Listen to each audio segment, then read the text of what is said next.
Hello बच्चों, चलिए प्रश्न को पढ़ते हैं और समझते हैं। वक्र y बराबर एक्स का वर्ग प्लस 2, कॉमा y बराबर एक्स, उसके बाद x बराबर 0 और x बराबर 3 से घिरे भाग का क्षेत्रफल है। और हमें विकल्प दिए हैं ए, बी, सी और डी, और इनमें से सही विकल्प का चुनाव हमें करना है।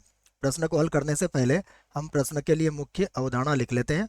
तो इस प्रश्न के लिए मुख्य अवधारणा जिसकी सहायता से इस प्रश्न को हल किया जाएगा। मुख्य अवधारणा में देखिए, सबसे पहले हम परवलय किस प्रकार से बनाया जाएगा उसको समझेंगे। यदि हमें परवलय इस प्रकार का दिया जाए, समझिएगा आप, मान लीजिए हमारे पास परवलय है एक्स का वर्ग, या फिर मैं इसको 4ay से बना देता हूँ। तो इस प्रकार का जो परवलय होता है उसको समझिएगा, इसका जो शीर्ष होता है वह सदैव मूल बिंदु पर होता है। और यदि y का मान धनात्मक है तो यह परवलय कुछ इस प्रकार से बनाया जाएगा। यह मानक रूप में परवलय का समीकरण है।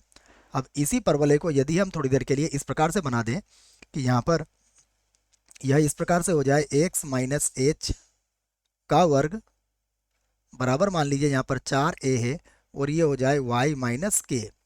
तो अब इस स्थिति में जो परवलय होगा उसका शीर्ष हो जाएगा h कॉमा के। और यदि यहाँ पर y माइनस के का गुणांक धनात्मक है तो यह परवलय भी किस प्रकार से बनेगा, यह परवलय भी इसी प्रकार से बनेगा। ये याद रखें आप। उसके बाद प्रश्न में जो अगली बात दी है उसको समझें आप। जो रेखाएं होती है y बराबर एम एक्स प्रकार की, इस प्रकार की रेखाएं सदैव मूल बिंदु से गुजरती हैं, मूल बिंदु से गुजरेंगी ये। उसके बाद यदि हमें रेखा इस प्रकार से दी जाती है x बराबर प्लस माइनस ए, तो ये रेखाएं सदैव सदैव y अक्ष के समांतर होती है, सदैव y अक्ष के अक्ष के समांतर या समानांतर होती है, समांतर होगी। तो ये कुछ बातें हैं जो आप इस प्रश्न के लिए याद रखें। आइए प्रश्न में जो दिया है हम उसे लिख लेते हैं। हमें क्या क्या दिया है देखो, यहाँ पर लिख लेते हैं। हम दिया है,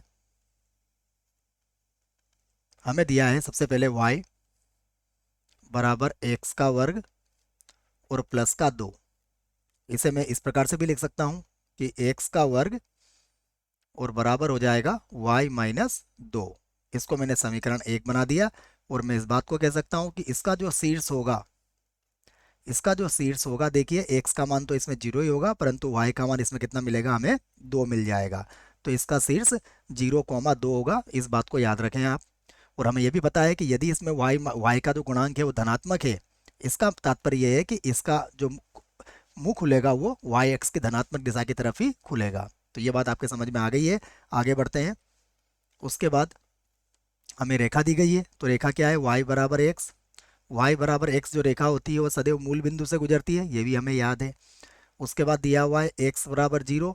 तो x बराबर 0 जो होता है ये y एक्स को व्यक्त करता है, जिसे हम बना देते हैं समीकरण नंबर 3। उसके बाद दिया हुआ है x बराबर 3, ये लिख दिया हमने x बराबर 3, इससे समीकरण नंबर 4 बना दिया। और ये जो रेखा होगी, ये रेखा क्या होगी, सदैव y एक्स के समांतर होगी। तो ये सारी बातें बच्चों मैंने आपको समझा के लिख दी है यहाँ पर। अब हम इससे संबंधित सबसे पहले क्या करेंगे, इसका चित्र बनाएंगे, फिर हमें सारी बातें समझ में आ जाएगी। ठीक है, तो देखिए सबसे पहले हम परवलय बनाते हैं। ये बना दिया मैंने आपके लिए परवलय। इधर यहाँ से चलते हैं, इस प्रकार से इसको बनाते हैं। चित्र बनाने के बाद काफ़ी चीज़ें हमें समझ में आ जाएगी। सबसे पहले देखिए हमारे पास जो परवलय है उसका शीर्ष कितना है, 0,2। तो ये शीर्ष हो गया इसका 0,2, और 0,2 शीर्ष है, तो यह परवलय कुछ इस प्रकार से बनेगा। देखिए आप इसे बना सकते हो, ये कच्चा चित्र है। उसके बाद जो रेखा y बराबर एक्स है वह मूल बिंदु से जाएगी, और उसमें x का मान भी धनात्मक होगा तो y का मान भी धनात्मक होगा, अर्थात प्रथम चतुर्थांश से यह चलेगी तीसरे चतुर्थांश की तरफ। उसके बाद रेखा देखिएगा, x बराबर 3 जो रेखा होती है वो सदैव y एक्स के समांतर होती। तो ये रेखा कौन सी है, x बराबर 3 है हमारे पास। ये रेखा कौन सी है, y बराबर x है। और ये मैंने परवलय आपको बना दिया है। अब ये जो होगा ये y अक्ष होगा जो x बराबर 0 को व्यक्त करेगा। ये क्या होगा, x बराबर 0 को व्यक्त करेगा। अब इसके मध्य का क्षेत्रफल देखिए ध्यान से। इसके मध्य का जो क्षेत्रफल हमें निकालना है, सभी के मध्य का क्षेत्रफल है, छायांकित भाग में कर रहा हूँ, ये भाग हमें यहाँ पर ज्ञात करना है। तो ये अगर मूल बिंदु है, इसे हम बिंदु 1 से व्यक्त कर देते हैं। इसे मैं बिंदु बी लिख देता हूँ, इसे बिंदु सी लिखा जा सकता है, इसे बिंदु डी लिखा जा सकता है। तो इस आधार पर हम इसका छायांकित भाग का क्षेत्रफल ज्ञात कर लेते हैं। देखो बिंदु ए के निर्देशांक क्या होंगे, 3,0 होंगे, और ओ के निर्देशांक क्या होंगे, ओ के जो निर्देशांक होंगे वो 0,0 होंगे। अब अगर आप इसे ध्यान से देखें तो हम यहाँ पर कह सकते हैं छायांकित भाग का क्षेत्रफल, यहाँ पर लिख लेता हूँ मैं, छायांकित भाग का क्षेत्रफल, यहाँ से छायांकित भाग, छायांकित भाग का क्षेत्रफल। छायांकित भाग इसमें कौन सा है वो भी मैं लिख देता हूँ। देखिए हमें जो क्षेत्रफल निकालना है वो निकालना है ओ, उसके बाद बी, उसके बाद सी, उसके बाद है डी, और उसके बाद ओ का क्षेत्रफल हमें ज्ञात करना है।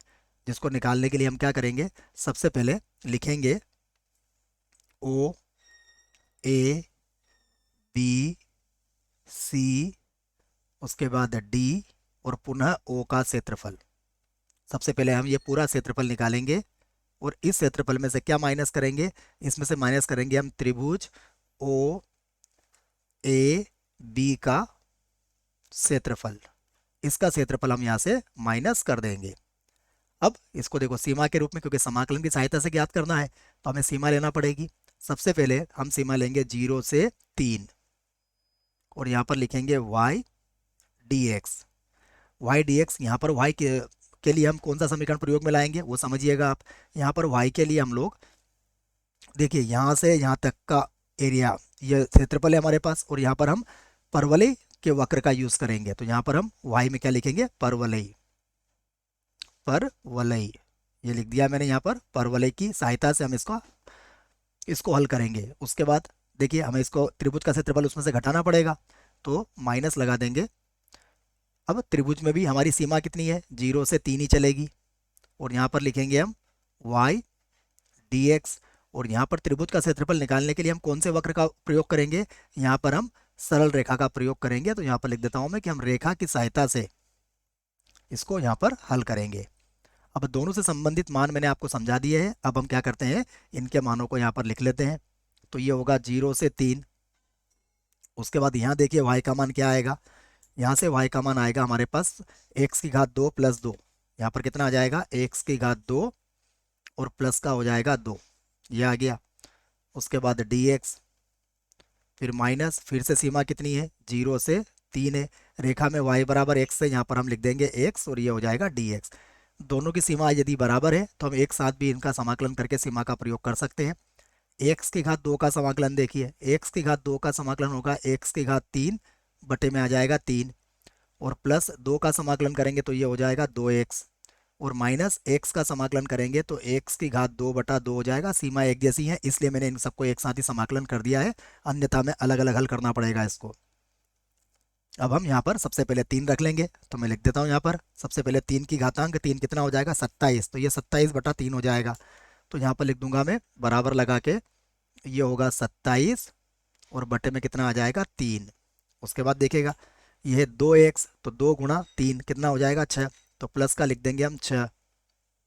उसके बाद माइनस, देखिए यहाँ x की घातांक 2 है तो ये 3 का वर्ग 9 हो जाएगा, तो ये हो जाएगा माइनस का 9 बटे में कितना आ जाएगा 2। ये तो हमने सबसे पहले ऊपर की सीमा रखी, और माइनस 0 रखने पर ये सभी 0 हो जाएगा। अब हम 27 को 3 से काट देते हैं, कितनी बार कटेगा ये 9 बार, प्लस ये हो जाएगा 6, और माइनस का है यहाँ पर 9 बटा 2। तो 9 और 6 कितना होगा 15, तो यहाँ पर लिख दिया मैंने 15, माइनस का हो गया 9 और बटे में आ जाएगा 2। इसका लघुत्तम ले लीजिए, तो 30 में से आपको 9 घटाना पड़ेगा। जब 30 में से आप 9 को घटाओगे तो ये आ जाएगा 21 और बटे में आ जाएगा 2, और यहाँ पर लिख सकते हैं हम वर्ग इकाई, या फिर वर्ग मात्रक भी आप यहाँ पर लिख सकते हो, वर्ग मात्रक। ये हमारा क्षेत्रफल होगा। आइए विकल्प देख लेते हैं कौन सा विकल्प सही होगा। तो विकल्प देखता हूँ मैं 21/2, बच्चों यहाँ पर आ रहा है 21/2। इसका अर्थ ये हुआ कि प्रश्न के लिए ये सही विकल्प है, बाकी विकल्प हमारे गलत हो जाएंगे। आशा करता हूँ आपको इस प्रश्न का उत्तर समझ में आया होगा। धन्यवाद।